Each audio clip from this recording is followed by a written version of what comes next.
RER Sport, information.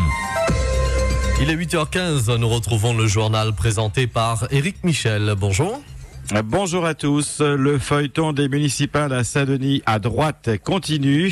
Nassima Dindar et René-Paul Victoria donneront demain une conférence de presse commune. La présidente du Conseil général devrait annoncer qu'elle renonce à se présenter dans le chef-lieu et qu'elle apporte son soutien à René-Paul Victoria de l'UMP et non pas à Michel Lagourgue, membre de l'UDI. Certains ne manquent pas de souligner que pas plus tard que la semaine dernière, Nassima Dindar a assisté au mariage de l'UDI et du Modem à Paris, revendiquant même le statut de témoin. À La Réunion, la même Nassima Dindar, présidente de l'UDI, roule pour l'UMP contre le candidat de l'UDI Modem, Michel Lagourgue. Que va faire l'autre témoin de ce mariage, Thierry Robert? Du suivisme de la présidente et une première infidélité au pacte? Ou alors aura-t-il le courage de dire non à ce coup de couteau dans le contrat de mariage? Affaire à suivre. À Trois-Bassins, le maire évite la mise en place d'une délégation spéciale après la démission de 9 de ses élus et 6 de l'opposition. Roland Ramakistin a fait appel à des élus de l'ex-maire Pierre Edégère pour retrouver une majorité.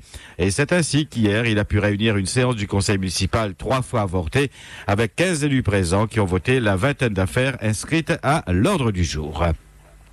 Trois-Bassins qui retrouve une majorité fragile et la ville du Tampon qui s'enfonce, elle, dans la crise. Hier, le maire Paul Payette n'a pas réussi encore à réunir un quorum pour le conseil municipal. Le ministre du Travail, de l'Emploi, de la Formation et du Dialogue social arrive demain pour une visite de 2 jours dans notre île. Au programme de Michel Sapin, une table ronde pour la mobilisation sur l'emploi et la formation, une visite au salon de la prévention des risques professionnels, une rencontre avec les partenaires sociaux en préfecture pendant plus d'1 heure. Le lendemain, le ministre posera la première pierre de la darse du Grand Port, puis se rendra au Pôle emploi de Saint-Pierre et au RSMA avant d'assister à la signature du 100e emploi d'avenir dans la ville de Saint-Joseph.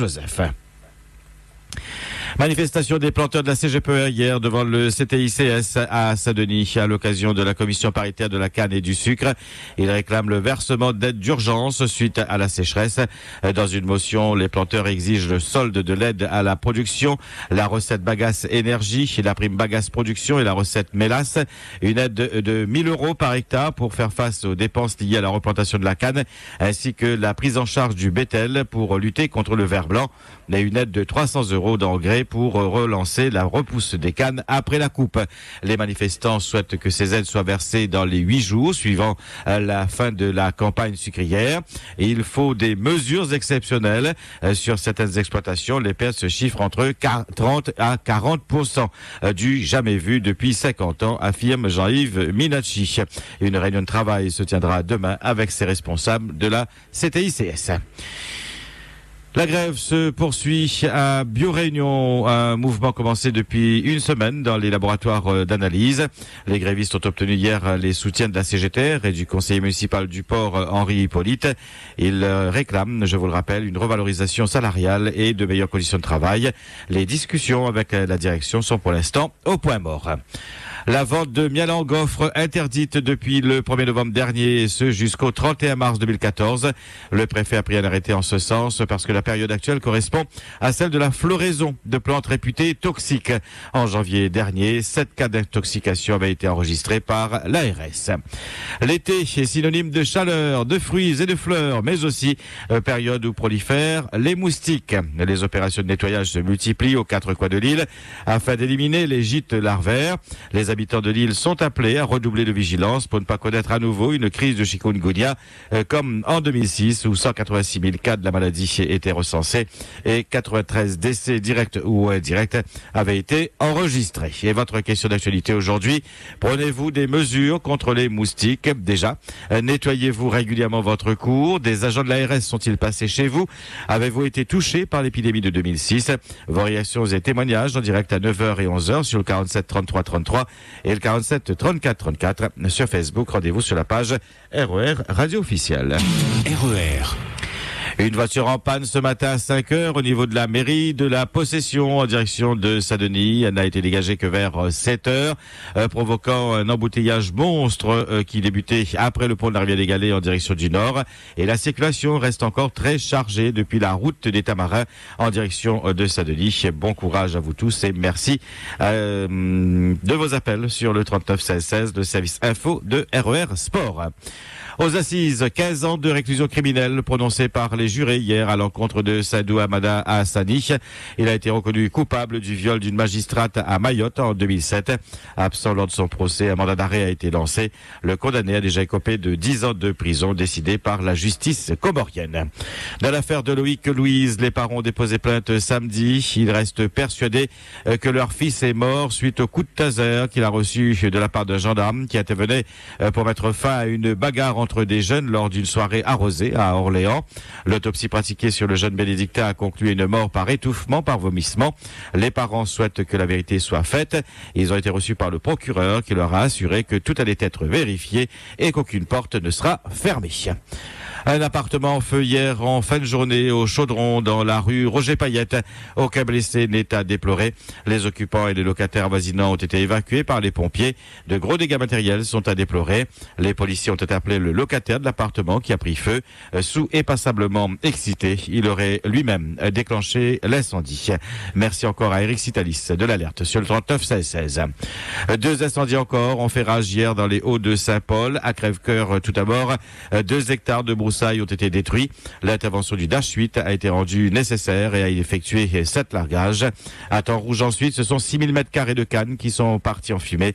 5 habitations menacées par les flammes en pilote protégées par les pompiers. Nouvelle agression d'un chauffeur de bus hier. Elle s'est produite au dépôt de Citalis à Saint-Denis à l'heure du déjeuner. Un individu attendait le conducteur et lui a donné un violent coup au visage.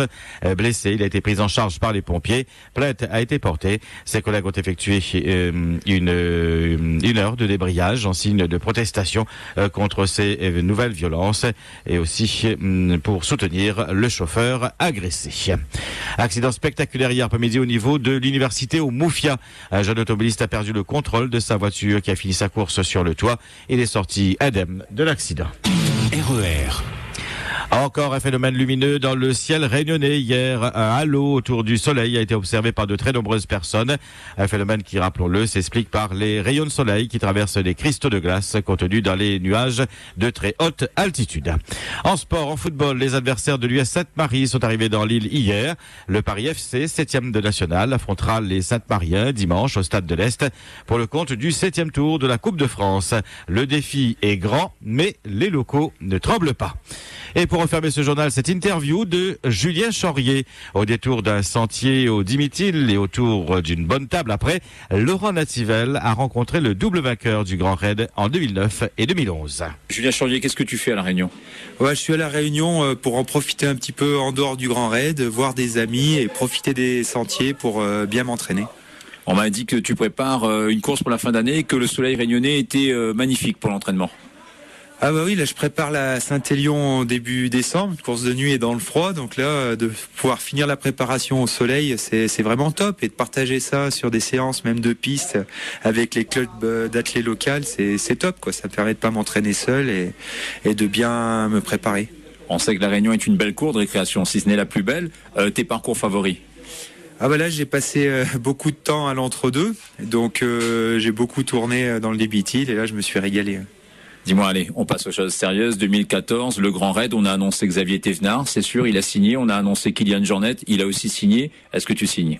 Ah bah pour l'instant, moi, c'est vraiment du 50-50. Là, il y a 2 courses qui me font envie à ce moment-là de l'année.